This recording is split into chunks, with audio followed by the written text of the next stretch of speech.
প্রিয় শিক্ষার্থী বন্ধুরা, গত ক্লাসে আমরা শিখেছিলাম বিভিন্ন সংখ্যা পদ্ধতির মধ্যে যোগ। আজকে আমরা শিখব বিভিন্ন সংখ্যা পদ্ধতির মধ্যে বিয়োগ কিভাবে করতে হয়। এর আগের ক্লাসগুলো যদি তোমরা সঠিকভাবে দেখে থাকো এবং অন্য ক্লাসগুলো যদি তোমরা সঠিকভাবে ভিডিওগুলো খুব সুন্দরভাবে দেখে থাকো, তাহলে তোমাদের কাছে এই অঙ্কগুলো এখন পানির মতো সহজেই মনে হবে। মূলত আমি এর আগের ক্লাসগুলোতে দশমিক সংখ্যাদ্বয়ের মধ্যে যোগ এবং বিয়োগ, অক্টাল সংখ্যাদ্বয়ের মধ্যে যোগ বিয়োগ, বাইনারি সংখ্যা এবং হেক্সাডেসিমাল সংখ্যার মধ্যে যোগ বিয়োগ দেখাইছিলাম। আমি যোগের ক্ষেত্রে শুধুমাত্র একটি পদ্ধতি এবং বিয়োগের ক্ষেত্রে শুধুমাত্র একটি পদ্ধতি দেখাইছিলাম। যেই পদ্ধতিগুলো তোমরা আয়ত্তে আনলে সকল সংখ্যা পদ্ধতির যোগ বিয়োগ খুব অনায়াসেই সলভ করতে পারবা। সো চলো আজকে আমরা একটা অঙ্ক সমাধান করি। যে এখানে দেখো রয়েছে তোমাদের সময় বাঁচানোর জন্য অলরেডি আমি অঙ্কটা লিখে রেখেছি। সো আমরা দেখি কিভাবে এটা সলভ করা যায়। দেখো এখানে 67 অক্টাল একটা সংখ্যা এবং 25 দশমিক একটা সংখ্যা দ্বয়ের বিয়োগফল অক্টাল সংখ্যায় বের করতে বলা হচ্ছে। তোমরা অনেক সময় হয় কি, তোমরা প্রশ্নই বোঝো না, যার কারণে কোনটা কি করতে হবে এটা এক্স্যাক্টলি তোমরা সঠিক সময় সিদ্ধান্ত নিতে পারো না। সো আমরা এখানে প্রশ্নটা ভালোভাবে বুঝবো, তারপরে সলভটা করার চেষ্টা করবো। দেখো বলতেছে যে এই সংখ্যাদ্বয়ের বিয়োগফল, অর্থাৎ বিয়োগ করতে বলা হচ্ছে, অক্টাল সংখ্যায় বের করতে বলা হচ্ছে, অর্থাৎ বিয়োগফল উত্তর যেটা হবে সেটা অক্টালে বের করতে বলা হচ্ছে। এখন তাহলে যেহেতু অক্টাল টু অক্টাল যদি তুমি বিয়োগ করো সেক্ষেত্রেই উত্তরটা পাওয়া সম্ভব, কিন্তু এখানে দেখো একটা দশমিক সংখ্যা পদ্ধতি রয়েছে, তাহলে এই দশমিককে আমাকে অক্টালে পরিণত করতে হবে, তারপরে আমরা বিয়োগ করলে ফলাফল আমাদের অক্টাল পেয়ে যাব। সো প্রথমে আমাদের যেটা করতে হবে সেটা হলো 25, এটা একটি দশমিককে আমরা অক্টালে পরিণত করব। সো এখানে তোমাদের হয়তো মনে আছে, যদি তোমরা পূর্বের ক্লাসগুলো করে থাকো, তাহলে দশমিকটি অক্টাল, দশমিকটি বাইনারি, দশমিকটি হেক্সাডেসিমাল কিভাবে করতে হয় মনে আছে হয়তো।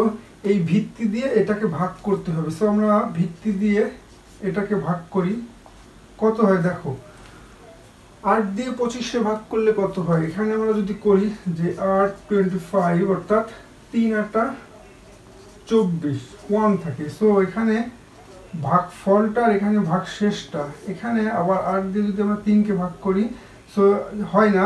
সো এখানে 0 দিয়ে আর 3টা এখানে দিয়ে দিই। এখন এটা হচ্ছে এর নিচ দিক থেকে উপরে কাউন্ট হবে, এটা হচ্ছে MSB আর এটা হচ্ছে LSB, হয়তো তোমাদের মনে আছে। সো অতএব উত্তর সমান সমান 25 10 ইজিক্যাল টু কত, অক্টালে কত পেয়েছি আমরা 3 আর 1, অর্থাৎ এটা হচ্ছে অক্টাল সংখ্যা। এখন যেহেতু আমরা অক্টাল সংখ্যা বের করে ফেলাইছি দশমিক থেকে, সো আমাদের এখন কি করতে হবে, বিয়োগফল অক্টাল সংখ্যায় পরিণত করতে হবে। সো আমরা সেটাই করি, অক্টাল সংখ্যায় বিয়োগফল করি। দেখো এখানে রয়েছে অতএব 6 7 আর হয়েছে কত 3 1, এটাকে আমরা বিয়োগ করব। এখন দেখো 7 থেকে 1 বাদ দিলে কত হয় 6, আর 6 থেকে 3 বাদ দিলে 3, অর্থাৎ এটা খুব সহজেই আমরা অক্টালে বের করে ফেলেছি। অতএব নির্ণয় উত্তর সংখ্যাদ্বয়ের বিয়োগফল 36, এটাই হচ্ছে উত্তর। দেখো খুব সহজেই আমরা করতে পেরেছি। এখন আমরা আরেকটি সংখ্যাদ্বয়ের মধ্যে বিয়োগ করে তোমাদের দেখাচ্ছি, তাতে তোমাদের আরো বেশি পরিষ্কারভাবে তোমরা বুঝতে পারবে। সো চলো করা যাক।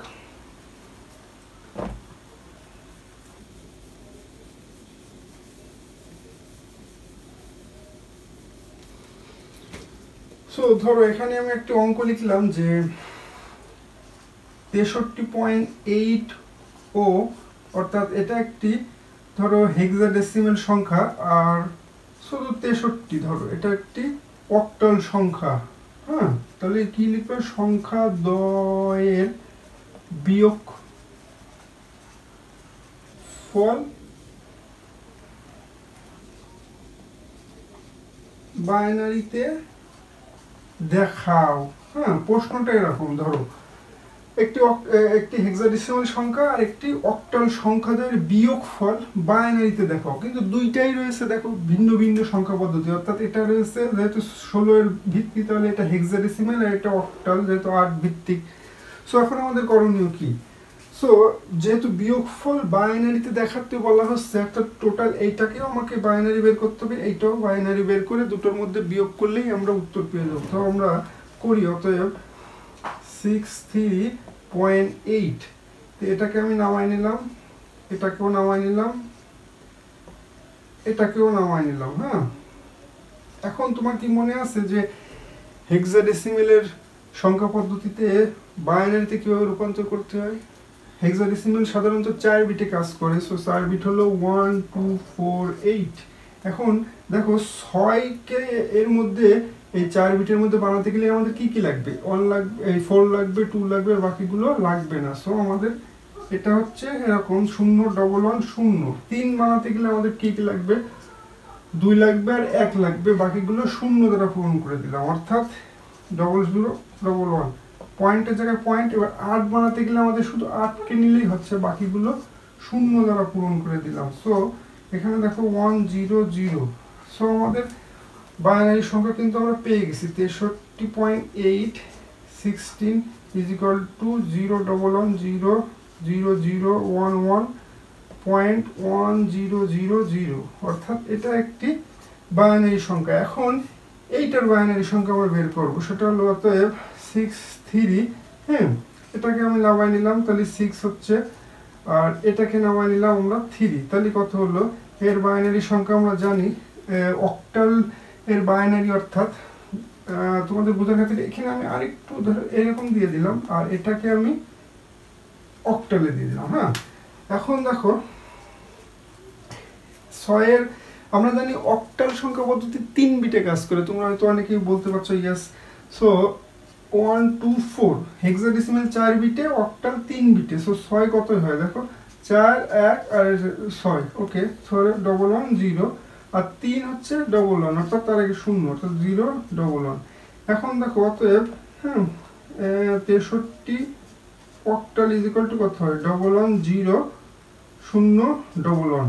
এটাই হচ্ছে অক্টালের এটাই হচ্ছে অক্টালের বাইনারি সংখ্যা। সো এখন আমাদের বলতেছে সংখ্যাদ্বয়ের বিয়োগফল বাইনারিতে দেখো। এখন আমাদের এটা বিয়োগ করতে হবে। সো আমরা এখানে বিয়োগ করি, যেহেতু আমাদের নিচে জায়গা নিচে সাইডে করতেছি, অতএব প্রথমে আমরা লিখলাম যে 0 1 1 0 0 0 1 1.1000। ওকে, সো এখন এটা দেখো এখানে দশমিক আছে, তাহলে এখানে দশমিক নাই। সো দশমিকের আগে আমি এটাকে বসাই দিই। দেখো 1 1 0 তারপর 1 1, আর এগুলো তুমি 0 দিতেও পারো, নাও দিতে পারো, আমি দিলাম। এখন বিয়োগ করি, এগুলো 0 0 যা আছে মনে করো 0 0 0 1 করতে 1 পয়েন্ট। ওকে, 1 আর 1 কত হবে? 1 থেকে 1 মিলে গেলে 0, 1 আর 1 মিলে গেলে 0 0 করতে 0 0 করতে 0। এইখানে দেখো 1 0 থেকে কি 1 বাদ যাবে? যাবে না। সো কি করতে হবে? বাইনারি সংখ্যার ভিত্তি এখানে আমাকে নিয়ে আসতে হবে। অর্থাৎ এখানে আমি 2 নিয়ে আসলাম। সো 2 এর থেকে 1 বাদ দিলে 1 থাকে। সো যেহেতু তুমি ভিত্তি নিয়ে আসছো, তার জন্য হাতে 1 থাকবে, সেই 1টা এই 1 এর সাথে যোগ করলে 2 হয়ে যায়। সো 2 1 এর থেকে কি 2 বাদ যায় না, তা আবার তোমার ভিত্তি নিয়ে এসে যোগ করে দিলে তাহলে 3, সরি 2 এর থেকে 3 বাদ দিলে কত থাকে? 1 থাকে। সো হাতে আমার 1 থাকে, সেই 1টা এখানে দিলাম, তাহলে 1 এর থেকে 1 বাদ দিলে 0 আর বাকিটা 0। অর্থাৎ এটাই হচ্ছে বাইনারি সংখ্যার বিয়োগফল। অতএব নিম্নে বিয়োগফল, এটা উত্তর লিখে দিলেই হয়ে যাচ্ছে যে এই যে 0 1 1।